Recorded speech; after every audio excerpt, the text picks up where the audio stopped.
साथियों, आज हम भारतीय संविधान के कुछ महत्वपूर्ण प्रश्नों को यहाँ याद करने जा रहे हैं।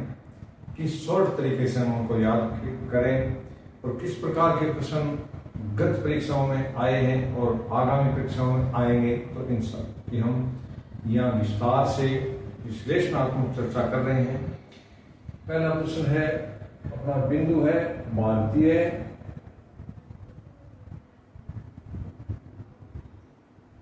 संविधान।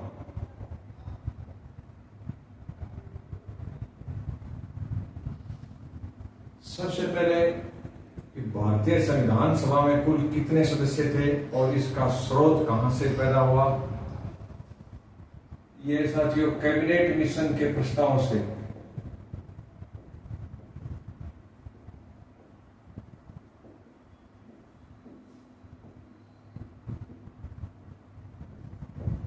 संविधान सभा का गठन हुआ।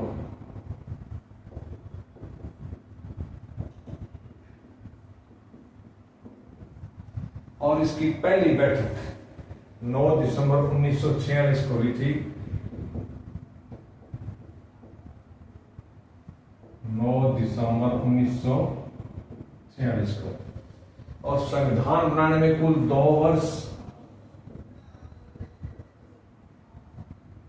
वर्ष 11 माह और 18 दिन लगे। ये सामान्य प्रश्न है। अब एक प्रश्न इंपॉर्टेंट वो है कि अंतरिम संसद के रूप में किसने काम किया था। यानी संविधान सभा 1946 के लास्ट में बन गई थी और भारत की संसद के पहले आम चुनाव हुए थे 1952 में। यानी लगभग 5 साल तक अंतरिम संसद के रूप में या अंतरिम विधायिका के रूप में काम करने वाली थी संविधान सभा।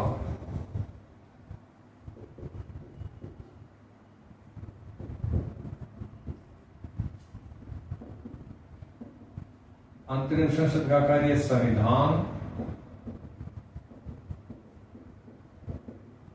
सभा ने किया। क्लियर। इसके बाद हम पढ़ेंगे भारतीय संविधान के स्रोत और भारत को संविधान में क्या कहा गया है।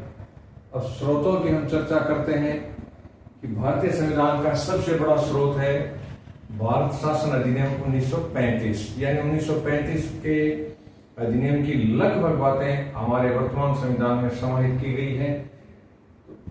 मुख्य जो चीजें हैं वो हम लिख रहे हैं। समवर्ती सूची ये हमने कहां से ली। दूसरा बिंदु अपना आपातकाल, जिसको हम अंग्रेजी में इमरजेंसी कहते हैं। और तीसरा बिंदु है संघीय व्यवस्था। हालांकि भारत वास्तव में एक संघ नहीं कहा जा सकता, ये दोनों के बीच की व्यवस्था है। संसदीय शासन प्रणाली,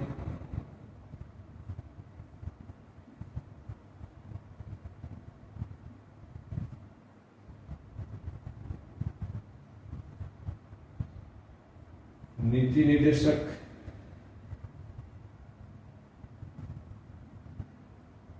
तत्व,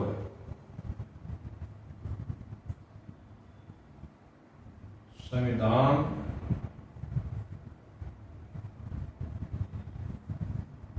संशोधन प्रणाली,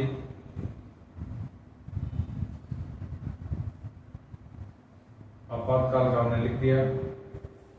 समवर्ती जो सूची है, एक मौलिक कर्तव्य,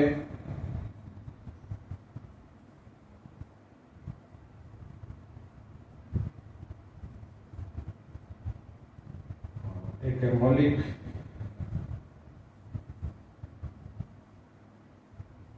अधिकार या न्यायपालिका, इसमें सुप्रीम कोर्ट भी आ जाता है। समवर्ती सूची हमने ली है ऑस्ट्रेलिया से। आपातकाल लिया है साथियों जर्मनी से, क्योंकि मध्यकाल के उत्तर काल में हिटलर ने दुनिया में सबसे पहले आपातकाल लागू किया था, तो ये दिया हमने जर्मनी से। और संघीय शासन व्यवस्था जो है ये हमने लिए साथियों कनाडा से। संसदीय शासन प्रणाली ब्रिटेन से ली है यानी यूके से, और नीति निर्देशक तत्व हमने ली है आयरलैंड से। संविधान संशोधन प्रणाली ये लिए हमने अफ्रीका से, और अफ्रीका में कौन सा हिस्सा है? दक्षिण अफ्रीका से लिया है। और यह अनुच्छेद है 368 368। फिर मूल कर्तव्य जो है ये मूल संविधान में नहीं थे, हमने बाद में अडॉप्ट किए हैं, वो है रूस से। कहां से लिए? रूस या सोवियत संघ कहेंगे इसको, सोवियत संघ से। और इन सदस्य मौलिक कर्तव्यों की अनुशंसा करने वाली समिति का नाम था सरदार स्वर्ण सिंह समिति। कौन सी थी? सरदार स्वर्ण सिंह समिति। इसके बाद ये मौलिक अधिकार, न्यायपालिका, सुप्रीम कोर्ट, जिला कोर्ट, ये सारे हमने कहां से लिए हैं? अमेरिका से यानी यूएसए से। ये मोटा मोटी हमारे संविधान के सारे स्रोत हो गए। यदि हम इनमें से मान लीजिए 8 लिखे, 4 भी हम याद रख लेते हैं ढंग से, तो हम बाकी संविधान के स्रोतों का जवाब या इस प्रकार के जो प्रश्न आएंगे उनका हम निश्चित रूप से इनका जवाब दे सकते हैं। फिर साथियों, संविधान की कुछ मूलभूत विशेषताओं की हम यहाँ चर्चा करेंगे। हमारा संविधान जो वकीलों का संविधान कहलाता है, वकीलों का स्वर्ग है यह भारतीय संविधान, वकीलों का स्वर्ग, ये हमारे संविधान की एक अद्भुत विशेषता है। फिर भारतीय संविधान के ऊपर कुछ कोटेशन यानी मोटा मोटी हम इसको कह सकते हैं कि ये कठोरता और नम्यता के बीच का एक संविधान है, बीच के रास्ते अपनाता है। और संविधान सभा में कुल सदस्य कितने थे? अविभाजित संविधान सभा में कुल सदस्य थे 389। कितने थे? 389, जिसमें से ब्रिटिश प्रांतों के थे 296 सदस्य। और फिर जब देश आजाद हो गया, कुछ संविधान सभा पाकिस्तान में चली गई, तो उसमें विभाजित संविधान सभा में कितने थे? विभाजित भारत में संविधान सभा में कुल सदस्य थे साथियों 299, यानी 300 से एक सदस्य कम रहा, बाकी सारे पाकिस्तान में चले गए। इसमें जो आने वाले कुछ जो प्रश्न गत परीक्षा में आए हैं उनके आधार पर हम यहाँ विश्लेषण करेंगे। संविधान की जो समितियां थी, संविधान सभा की जो समितियां थी उनकी हम थोड़ी चर्चा कर रहे हैं। कौन कौन सी थी? एक तो साथियों संघ समिति, इसके अध्यक्ष थे JL नेहरू यानी जवाहरलाल नेहरू। और एक समिति थी मौलिक अधिकार समिति,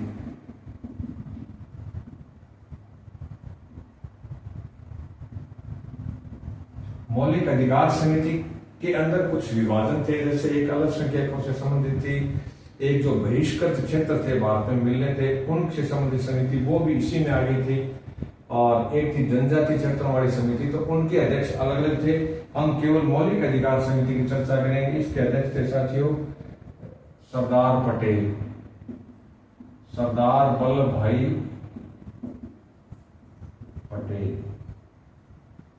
एक समिति थी प्रांतीय समिति,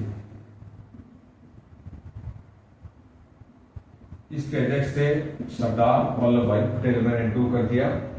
और इसके बाद जो समिति और रहती है वो है संचालन समिति, इसके अध्यक्ष थे डॉक्टर राजेंद्र प्रसाद, जो संविधान सभा के भी अध्यक्ष रहे थे। और संविधान सभा ने ही डॉक्टर राजेंद्र प्रसाद को भारत का पहला राष्ट्रपति निर्वाचित किया था। उसके बाद चुनाव हुए थे साथियों, क्योंकि राजेंद्र प्रसाद तो 50 में भारत के राष्ट्रपति घोषित किए गए थे और देश की संविधान सभा, इसकी विधानसभाओं के, लोकसभा के चुनाव हुए थे कब? 1952 में। फिर आता है कि संविधान सभा में महिला सदस्य कितनी थी? महिला सदस्यों की संख्या थी साथियों 15। अब हम 15 महिलाओं के नाम तो याद नहीं रख सकते, हर बच्चे के बस की बात नहीं है, लेकिन कुछ मैन नाम याद रखें। एक तो थी पूर्णिमा बनर्जी। बनर्जी मीन्स बंगाल आ गया, पूर्णिमा बनर्जी बंगाल से थी। एक थी बेगम एजाज रसूल।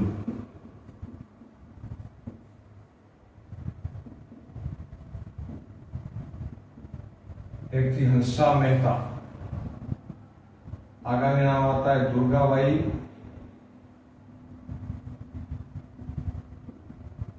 देशमुख। और पांचवा नाम अपन याद करेंगे विजय लक्ष्मी पंडित।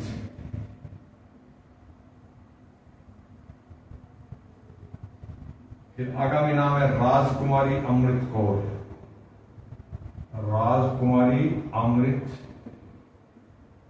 कौर। अब राजकुमारी अमृत कौर का एक और भी इंपॉर्टेंट योगदान है, वो है कि भारत में प्रथम महिला मंत्री थी। केंद्र में प्रथम महिला मंत्री ये थी राजकुमारी अमृत कौर। तो 15 में से 5 नाम हम याद रखेंगे तो फिर भी हम महिलाओं से संबंधित जो संविधान सभा के प्रश्न आएंगे उनका जवाब निश्चित रूप से दे सकेंगे। साथियों, इनको मैं पुट आउट कर रहा हूं। अब आगामी बिंदु अपना भारतीय संविधान सभा में ये पूछा जाता है कि अंबेडकर ने कहां का प्रतिनिधित्व किया था। इसके अस्थायी अध्यक्ष कौन थे, स्थायी अध्यक्ष कौन थे, संविधान सभा के जो संवैधानिक सलाहकार कौन थे, इस प्रकार के प्रश्न आए हुए हैं। साथियों, इसके संवैधानिक सलाहकार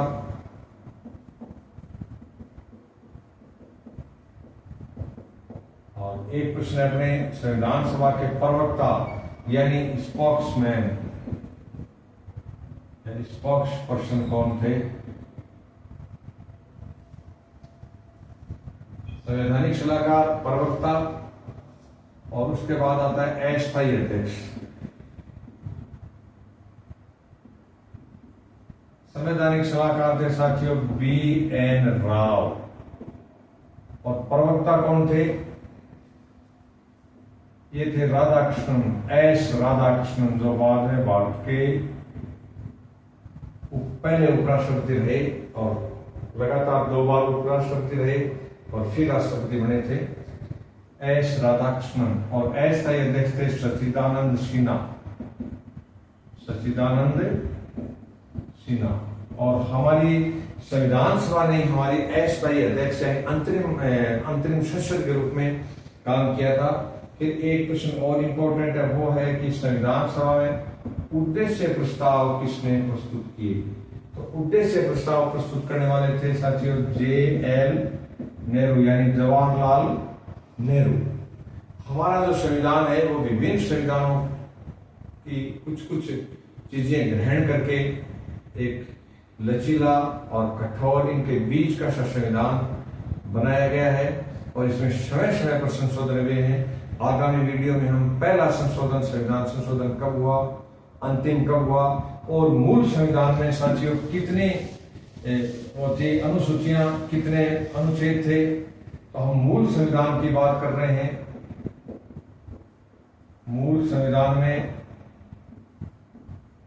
अनुच्छेद और अनुसूचियां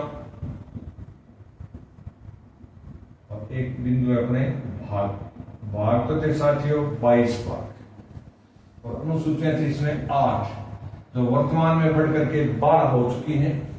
और अनुच्छेद उसमें थे 295 अनुच्छेद, यानी 295 भी हम बहुत आगे बढ़ चुके हैं, वर्तमान में 470 हो चुके हैं। तो इस प्रकार की हमारी जो संविधान सभा है इसके ऊपर जनरल बातें हमने की हैं। अब हम आगामी चर्चा करते हैं कि भारत में संघ में कौन सबसे ज्यादा बार मंत्री रहा, यानी केंद्र में सबसे ज्यादा समय तक मंत्री, ये नाम है साथियों जगजीवन राम का। और जगजीवन राम किस राज्य से संसद में आते थे? बिहार से आते थे। भारत के बहुत बड़े नेता रहे हैं जगजीवन राम। इनका जो रिकॉर्ड है वो अभी तक टूटा नहीं है।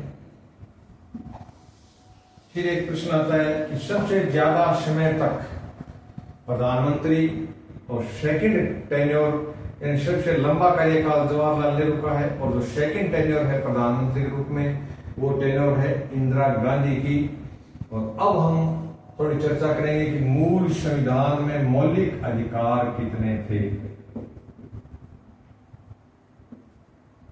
तो साथियों मौलिक अधिकार 7 थे।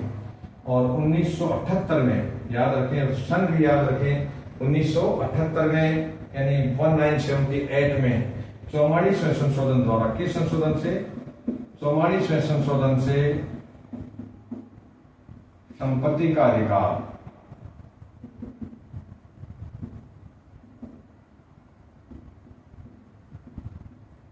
मौलिक से हटाया गया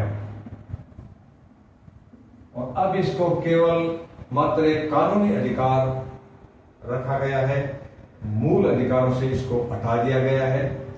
धन्यवाद साथियों। आगामी वीडियो में हम संविधान संशोधन के बारे में चर्चा करेंगे।